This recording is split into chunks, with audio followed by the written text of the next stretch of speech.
कमला Harris को राष्ट्रपति की डेमोक्रेटिक उम्मीदवारी के लिए पर्याप्त डेलीगेट्स का समर्थन मिल गया है। इस तरह की जानकारी अमेरिका से आ रही है और ये जो जानकारी है वो CNN और AP के अपने एस्टिमेशन पे आधारित है। उन्होंने जो आकलन किया है उस पर आधारित है और उनके आकलन का आधार ये होता है कि जब कोई डेलीगेट अपना समर्थन देता है कमला हैरिस को, तो उसके बाद वो जो पब्लिक बयान देता है या फिर इन ऑर्गेनाइजेशन से बात करता है, तो इन सब आंकड़ों को जुटाकर इकट्ठा कर CNN और AP जैसे ऑर्गेनाइजेशन इस बात को रिपोर्ट कर रहे हैं कि 1976 से ज़्यादा जो डेलीगेट्स हैं उनका समर्थन कमला हैरिस को मिल चुका है और वो अब फ्रंट रनर है। उनके सामने कोई किसी तरह की चुनौती नहीं है। हालांकि ये भी सच है कि जो अंतिम मुहर है, जो औपचारिक मुहर है कमला हैरिस के कैंडिडेसी पे, वो 19 से 22 अगस्त तक शिकागो में होने वाले डेमोक्रेटिक नेशनल कन्वेंशन में लगेगा। लेकिन जो बाइडेन के मैदान से हटने के बाद उन्होंने जिस तरीके से कमला हैरिस के पीछे अपना समर्थन दिया, उनके नाम को इंडोर्स किया, उसके बाद एक एक कर बड़े डेमोक्रेटिक लीडर्स जो हैं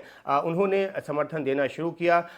बिल क्लिंटन जो हैं वो सबसे पहले समर्थन देने वालों में शामिल रहे। नैन्सी पेलोसी ने भी, जो कि उन्होंने पहले दिन नहीं दिया था समर्थन, लेकिन बीती रात उन्होंने भी समर्थन का ऐलान कर दिया और 50 प्रांतों के जो लीडर्स हैं अमेरिका के डेमोक्रेटिक लीडर्स, उन्होंने भी अपने समर्थन का जो ऐलान है वो कर दिया है। तो कमला हैरिस के सामने अब शायद ही कोई जो दूसरा उम्मीदवार है वो आए। हालांकि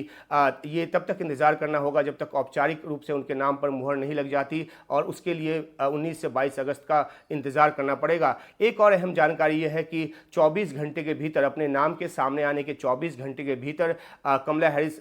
के लिए 81 मिलियन का जो चुनावी चंदा है वो जुटाया गया है, वो मिला है उन्हें, जो कि अमेरिकी इतिहास में किसी भी राष्ट्रपति के उम्मीदवार के लिए जुटाया गया सबसे अधिक चंदा है। तो ये दिखाता है कि कमला हैरिस के आने के बाद, उनके नाम के आने के बाद, किस तरीके से अमेरिकी राष्ट्रपति चुनाव में 2024 के चुनाव में एक नया टर्न आया है। जो पहले ये माना जा रहा था कि जो पूर्व राष्ट्रपति ट्रंप हैं, रिपब्लिकन जो उम्मीदवार हैं, वो कहीं आगे चल रहे हैं डेमोक्रेटिक उम्मीदवार जो बाइडेन के, लेकिन जो बाइडेन का नाम वापस जब उन्होंने लिया सेहत और उम्र की वजह से, और उसके बाद कमला हैरिस का नाम जब से सामने आया है, तो डेमोक्रेटिक पार्टी के भीतर एकजुटता जो है वो बनती नजर आ रही है। हालांकि नजर बराक ओबामा जैसे लीडर पे अभी बनी हुई है जिन्होंने खुले तौर पे समर्थन नहीं दिया है, लेकिन देर सवेर वो भी समर्थन देंगे, ये भी माना जा रहा है। तो कमला हैरिस एक कदम और ज्यादा आगे बढ़ गई हैं। अनौपचारिक तौर पर ही सही, उन्हें 1976 डेलीगेट्स का जो समर्थन है वो मिल गया है और औपचारिक तौर पे पुष्टि की जो बात है तो वो उसके लिए कन्वेंशन तक इंतजार करना पड़ेगा।